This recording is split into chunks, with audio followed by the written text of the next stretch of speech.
ಪ್ರಕರಣದಲ್ಲಿ ನಟ ದರ್ಶನ್ ಅವರ ಸೆರೆವಾಸ ಹೇಗೆ ಸಾಗ್ತಾ ಇದೆ ಅನ್ನೋದರ ಡೀಟೇಲ್ಸ್ ಅನ್ನು ನಾವು ಕೊಡ್ತಾ ಇದ್ವಿ. ಪರಪ್ಪನ ಅಗ್ರಹಾರದಲ್ಲಿ ನಟ ದರ್ಶನ್ ಅವರಿಗೆ 5ನೇ ದಿನ ಜೈಲಲ್ಲಿ ಮಂಕಾಗಿ ಕೂತಿದ್ದಾರಂತೆ ಕೊಲೆ ಆರೋಪಿ ನಟ ದರ್ಶನ್. ಯಾರೊಂದಿಗೂ ಕೂಡ ಮಾತನಾಡದೆ ಮೌನಕ್ಕೆ ಶರಣಾಗಿದ್ದಾರೆ. ಮೌನವನ್ನೇ ಆಭರಣದ ರೀತಿ ಧರಿಸಿಬಿಟ್ಟಿದ್ದಾರೆ. ನೋಡೋಕೆ ಬಂದವರ ಜೊತೆ ಕೂಡ ದರ್ಶನ್ ಮಾತಾಡ್ತಾ ಇಲ್ಲ. ಕೆಲವು ಸೆಕೆಂಡ್ಗಳು ಮಾತ್ರ ನನಗೆ ಸಿಕ್ಕಿದ್ರು ಅಂತ ಕೂಡ ಇತ್ತೀಚೆಗೆ ಅವರನ್ನು ನೋಡೋದಕ್ಕೆ ಹೋದಂತಹ ಒಂದು ಇಬ್ಬರು ನಟರು ಹೇಳ್ತಾ ಇದ್ರು. ಮತ್ತು ಉಳಿದವ್ರಿಗೆ ಅವಕಾಶನೇ ಸಿಗಲಿಲ್ಲ.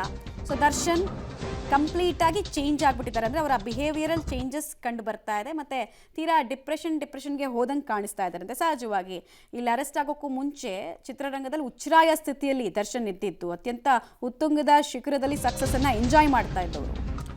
ಹಾಗಂತ ದರ್ಶನ್ ನೋಡೋದಕ್ಕೆ ಯಾರು ಬರ್ತಾನೆ ಇಲ್ವಾ ಅಂತಂದ್ರೆ ನೋ, ಬರ್ತಾ ಇದ್ದಾರೆ. ಪ್ರತಿದಿನ ನಟರು ಅಭಿಮಾನಿಗಳೆಲ್ಲ ಎಂಟ್ರಿ ಹಾಕಿಸ್ತಾನೆ ಇದ್ದಾರೆ. ಆದರೆ 3ನೇ ಬ್ಯಾರಕ್ ಬಿಟ್ಟು ಹೊರಗೆ ಬರೋದಕ್ಕೆ ದರ್ಶನ್ನೇ ಇಷ್ಟಪಡ್ತಾ ಇಲ್ಲ. ಯಾರ ಬಳಿನೂ ನಾನು ಮಾತಾಡಲ್ಲ ಅಂತ ಪೊಲೀಸರ ಹತ್ರ ಹೇಳ್ಕೊಂಡಿದ್ದಾರಂತೆ. ಬಂದ ದಾರಿಗೆ ಸುಂಕವಿಲ್ಲ ಅಂತ ವಾಪಸ್ ಆಗ್ತಾ ಇದ್ದಾರೆ ನಟರು ಅಭಿಮಾನಿಗಳು. ಜೈಲಿನಲ್ಲಿ ಸಹ ಕೈದಿಗಳ ಜೊತೆಗೂ ಕೂಡ ಮಾತನಾಡ್ತಿಲ್ಲ. ಏನು ಮಾತನಾಡ್ತಾರೆ? ಈಗ ಅವರ ಅಭಿಮಾನಿಗಳೇ ಬರ್ಬೋದು, ಯಾವ್ಯಾವುದೋ ಜಿಲ್ಲಾಧ್ಯಕ್ಷರು ಪದಾಧಿಕಾರಿಗಳು, ಅವ್ರ ಹತ್ರ ಏನು ಮಾತನಾಡ್ತಾರೆ? ತಲೆ ತಗ್ಗಿಸುವಂತಹ ಕೆಲಸ ಆಗಬಾರ್ದಲ್ಲ. ಹಾಗಾಗಿ ಅವರು ಬೇಡಪ್ಪ ಸುಮ್ಮನೆ ಮಾತಾಡೋದು ಅಂತ ಯಾರ ಜೊತೆನೂ ಹೋಗ್ತಾ ಇಲ್ಲ. ನೋಡ್ತಾ ಇದ್ದೀರಾ, ಪ್ರತಿದಿನ ಸಾಕಷ್ಟು ಜನ ಬಂದು ಎಂಟ್ರಿ ಹಾಕಿಸ್ತಾ ಇದ್ರು ಕೂಡ ದರ್ಶನ್ ಮಾತ್ರ ಮೀಟ್ ಮಾಡೋದಕ್ಕೆ ಗ್ರೀನ್ ಸಿಗ್ನಲ್ ಕೊಡ್ತಾ ಇಲ್ಲ. 3ನೇ ಬ್ಯಾರಕ್ ಬಿಟ್ಟು ಹೊರಗೆ ಬರೋದಕ್ಕೆ ದರ್ಶನ್ ಇಷ್ಟನೇ ಪಡ್ತಾ ಇಲ್ಲ. ಮತ್ತು ಏಕಾಂತವನ್ನು ಬಯಸ್ತಾ ಇದ್ದಾರೆ. ಯಾರ ಜೊತೆಗೂ ಕೂಡ ನಾನು ಮಾತಾಡಲ್ಲ ಅನ್ನೋ ತೀರ್ಮಾನಕ್ಕೆ ಅವರೇ ಬಂದಂಗೆ ಕಾಣಿಸ್ತಾ ಇದೆ. ಆಮೇಲೆ ಪೊಲೀಸರ ಹತ್ರ ಕೂಡ ದರ್ಶನ್ ಅನ್ನೆಸೆಸರಿಯಾಗಿ ಬಂದು ಮೀಟ್ ಮಾಡೋದಕ್ಕೆ ಬಯಸೋರಿಗೆ ಇದನ್ನು ತಿಳಿಸ್ಬಿಡಿ ಅಂತ ಒಂದು ಸಂದೇಶವನ್ನು ಕೂಡ ಕೊಟ್ಬಿಟ್ಟಿದ್ದಾರಂತೆ. ಸೊ ಬಂದ ದಾರಿಗೆ ಸುಂಕ ಇಲ್ಲ ಅಂತ ಇತರೆ ಅವರ ಸಹೋದ್ಯೋಗಿಗಳು ಅಥವಾ ಚಿತ್ರರಂಗದಲ್ಲಿ ಒಟ್ಟಾಗಿದ್ದವರು, ಫ್ರೆಂಡ್ಸ್ ಗ್ರೂಪು ಮತ್ತು ರಿಲೇಟಿವ್ಸ್ ಗ್ರೂಪ್ ಅಂತ ಯಾರಿದ್ರು ಅವರೆಲ್ಲರೂ ಕೂಡ ವಾಪಸ್ ಹೋಗ್ತಾ ಇದ್ದಾರೆ. ಜೈಲಲ್ಲಿ ಸಹಕೈದಿಗಳ ಜೊತೆಗೂ ಕೂಡ ಮಾತಾಡ್ತಾ ಇಲ್ಲ, ಮಿಂಗಲ್ ಆಗ್ತಾ ಇಲ್ಲ. ವಾಕಿಂಗು, ಟಿವಿ ಅದಾದ ಮೇಲೆ ಏಕಾಂತವಾಗಿ ಕೂತ್ಕೊಳ್ಳೋದಕ್ಕೆ ಬಯಸ್ತಾ ಇದ್ದಾರೆ ದರ್ಶನ್. ತಮ್ಮ ಜೊತೆಗೆ ತಾವು ಕಾಲ ಕಳೀತಾ ಇದ್ದಾರೆ. ಸಹಜವಾಗಿ 108 ಚಿಂತೆಗಳಿರುತ್ತೆ. ಹೇಗಿದ್ರು ಆಚೆ ಅವರು ಕೈಗೊಂದು ಕಾಲ್ಗೊಂದಾಳು, ಫ್ರೆಂಡ್ಸು, ಫ್ಯಾಮಿಲಿ, ದೊಡ್ಡ ಗ್ರೂಪು, ರೈಟ್. ಡೀಟೇಲ್ಸ್ ಕೊಡ್ತಾರೆ ನಾಗೇಶ್. ದರ್ಶನ್ ಅವರ ಆಕ್ಟಿವಿಟೀಸ್ ಬಗ್ಗೆ ಒಂದಷ್ಟು ಡೀಟೇಲನ್ನು ನೋಡ್ತಾ ಇದ್ವಿ ನಾವು. ಸೊ ಕಂಪ್ಲೀಟ್ ಆಗಿ ಡಿಪ್ರೆಷನ್ಗೆ ಹೋಗಿರೋದ್ರಿಂದ, ಏಕಾಏಕಿ ಡ್ರಾಫ್ಟಿಕ್ ಬಿಹೇವಿಯರ್ ಚೇಂಜಸ್ ಇರೋದ್ರಿಂದ ಮನೋವೈದ್ಯರೇನಾದರೂ ಜೈಲಧಿಕಾರಿಗಳು ಸಂಪರ್ಕ ಮಾಡೋ ಪ್ರಯತ್ನ, ಇವ್ರಿಗೆ ಕೌನ್ಸಿಲಿಂಗ್ ಕೊಡಿಸುವಂತಹ ಪ್ರಯತ್ನ ಏನಾದರೂ ಆಗ್ತಾ ಇದೆಯಾ ಅಥವಾ ಇನ್ನಷ್ಟೇ ಆಗಬೇಕಾಗಿದೆಯಾ? ಮಮತಾ, ಭಾಳ ಮುಖ್ಯವಾಗಿ ದರ್ಶನ್ ರೇಣುಕಾಸ್ವಾಮಿ ಕೇಸಲ್ಲಿ ಬಂಧನವಾಗಿ ಜೈಲಿಗೆ ಹೋಗಿ ಇವತ್ತಿಂದ 5 ದಿನಗಳ ಅಂದರೆ ಹತ್ತತ್ರ 1 ವಾರಗಳಾಯಿತು. ಹಾಗಾಗಿ ಸಾಮಾನ್ಯವಾಗಿ ದರ್ಶನ್ ಜೈಲಿನಲ್ಲಿ ಸಾಕಷ್ಟು ಮಂಕಾಗಿದ್ದಾರೆ ಅನ್ನುವಂಥ ಮಾಹಿತಿ ಈಗ ಹೊರಗಡೆ ಬರ್ತಾ ಇರುವಂಥದ್ದು. ಪ್ರಮುಖವಾಗಿ ದರ್ಶನ್ ಹೊರಗಡೆ ಇದ್ದಂಥ ಸಂದರ್ಭದಲ್ಲಿ ಸಾಕಷ್ಟು ಆಳು ಕಾಳು ಇಟ್ಕೊಂಡಿದ್ದಂಥ ವ್ಯಕ್ತಿ ಹಿಂದ್ಗಡೆ ಬಂದಂಥ ಸಂದರ್ಭದಲ್ಲಿ 10 ಜನ ಓಡಾಡ್ಕೊಂಡಿದ್ದಂಥ ಪರಿಸ್ಥಿತಿಯಲ್ಲಿದ್ದಂಥ ದರ್ಶನ್ಗೆ ಏಕಾಏಕಿ ಬ್ಯಾರೆಕ್ ಒಳಗಡೆ ಹಾಕಿ ಕೂರಿಸಿರುವಂಥದ್ದು ನಿಜಕ್ಕೂ ಅವರಿಗೆ ಒಂದು ರೀತಿ ಮಂಕ್ ತರಿಸಿರುವಂಥದ್ದು.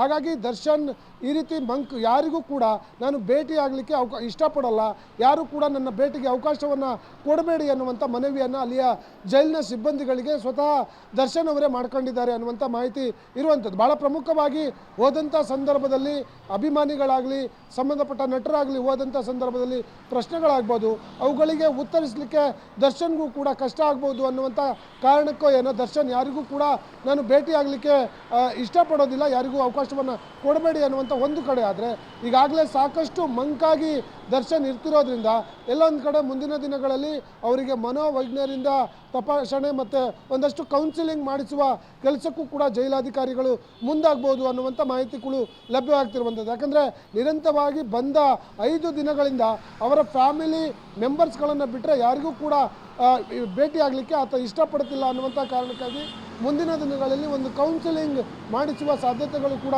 ಇದ್ದಾವೆ ಅನ್ನುವಂಥ ಮಾಹಿತಿ ಈಗ ಸದ್ಯಕ್ಕೆ ಇರುವಂಥದ್ದು. ಮಮತಾ, ನಾಗೇಶ್, ದರ್ಶನ್ ಅಂತವರೆಲ್ಲ ಬ್ಯುಸಿ ಶೆಡ್ಯೂಲ್ ಲೈಫನ್ನು ಕಳೆದಂಥವ್ರು.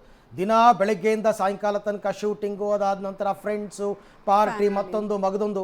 ಈಗ ಅವ್ರಿಗೆ ಅತಿ ದೊಡ್ಡ ಚಾಲೆಂಜ್ ನನ್ನ ಪ್ರಕಾರ ಟೈಮ್ ಪಾಸ್ ಮಾಡೋದು. ಏನು ಅಂತ ಟೈಮ್ ಪಾಸ್ ಮಾಡ್ತಾರೆ, ಎಷ್ಟು ಅಂತ ಟೈಮ್ ಪಾಸ್ ಮಾಡ್ತಾರೆ, ಎಷ್ಟು ಅಂತ ಸಹಕೈದಿಗಳ ಜೊತೆ ಮಾತನಾಡ್ತಾರೆ. ಸೊ ಅದಕ್ಕೇನಾದರೂ ಮಾರ್ಗ ಕಂಡುಕೊಂಡಿದ್ದಾರಾ ಅಂತ? ಅರವಿಂದ್, ಭಾಳ ಪ್ರಮುಖವಾಗಿ ನೀವು ಹೇಳಿದಾಗೆ ದರ್ಶನ್ ಹೊರಗಡೆ ಇದ್ದಷ್ಟು ದಿನಗಳು ಕೂಡ ಅವರು ಸಾಕಷ್ಟು ಲಕ್ಸುರಿ ಆದಂಥ ಜೀವನವನ್ನು ನಡೆಸಿರುವಂಥದ್ದು. ಜೊತೆಗೆ ಹೊರಗಡೆ ಹೋದರೆ ಜನ, ಒಳಗಡೆ ಬಂದರೆ ಜನ, ಈ ರೀತಿ ಸಾಕಷ್ಟು ನೂರಾರು ಜನರಿರುವಂಥ ವಾತಾವರಣದಲ್ಲಿ ಇದ್ದಂಥ ನಟ ದರ್ಶನ್ಗೆ ಏಕಾಏಕಿ ಈ ಕೊಲೆ ಕೇಸಲ್ಲಿ ಬಂಧನ ಮಾಡಿ ಜೈಲಿಗೆ ಸೇರಿ ಅದು ಒಂದು 4 ಗೋಡೆಗಳಿರುವಂಥ ಒಂದು ಬ್ಯಾರಕ್ನ ಒಳಗಡೆ ಇರುವಂಥ ಸಂದರ್ಭ ಏನಿದೆ, ನಿಜಕ್ಕೂ ಅವರಿಗೆ ಅರಗಿಸಿಕೊಳ್ಳಲಾಗದಂಥ ಪರಿಸ್ಥಿತಿ ಈಗ ಎದುರಾಗಿರುವಂಥದ್ದು. ಹಾಗಾಗಿ ಎಲ್ಲ ಒಂದು ಕಡೆ ದಿನನಿತ್ಯ ಐಷಾರಾಮಿ ಕಾರುಗಳಲ್ಲಿ ಓಡಾಡಿದಂಥ ವ್ಯಕ್ತಿ, ದಿನನಿತ್ಯ ನೂರಾರು ಜನ ಬಾಸ್ ಎನ್ನುವಂಥ ಒಂದು ವಾತಾವರಣ ಇತ್ತು, ಅವೆಲ್ಲವೂ ಕೂಡ ಇಲ್ಲದ ಹಾಗೆ ಇರೋದ್ರಿಂದ ಎಲ್ಲ ಒಂದು ಕಡೆ ದರ್ಶನ್ ಒಂದು ಬ್ಯಾರಕ್ನಲ್ಲಿ ಸಾಕಷ್ಟು ಮಂಕಾಗಿದ್ದಾರೆ. ಆ ಕಾರಣಕ್ಕೆ ಯಾರನ್ನೂ ಕೂಡ ಆತ ಭೇಟಿ ಆಗಲಿಕ್ಕೆ ಇಷ್ಟಪಡ್ತಾ ಇಲ್ಲ. ಫ್ಯಾಮಿಲಿ ಮೆಂಬರ್ಸ್ಗಳನ್ನು ಬಿಟ್ಟರು ಬೇರೆ ಯಾರಿಗೂ ಕೂಡ ಅವಕಾಶ ಕೊಡಬೇಡಿ ಅನ್ನುವಂಥ ಮನವಿಯನ್ನು ಕೂಡ ದರ್ಶನ್ ಮಾಡಿಕೊಂಡಿದ್ದಾರೆ ಅನ್ನುವಂಥ ವಿಚಾರ ನೋಡಿದ್ರೆ ಬರುವಂಥವರ ಪ್ರಶ್ನೆಗಳಿಗೆ ಏನು ಉತ್ತರ ಕೊಡಬೇಕು ಅನ್ನುವಂಥ ಗೊಂದಲದಲ್ಲಿ ದರ್ಶನ್ ಇರೋದ್ರಿಂದ ಈ ರೀತಿಯ ತೀರ್ಮಾನಕ್ಕೆ ಏನಾದರೂ ಬಂದಿದ್ದಾರಾ ಅನ್ನುವಂಥದ್ದು ಬಹಳ ಇದು ಗೊತ್ತಾಗ್ತದೆ.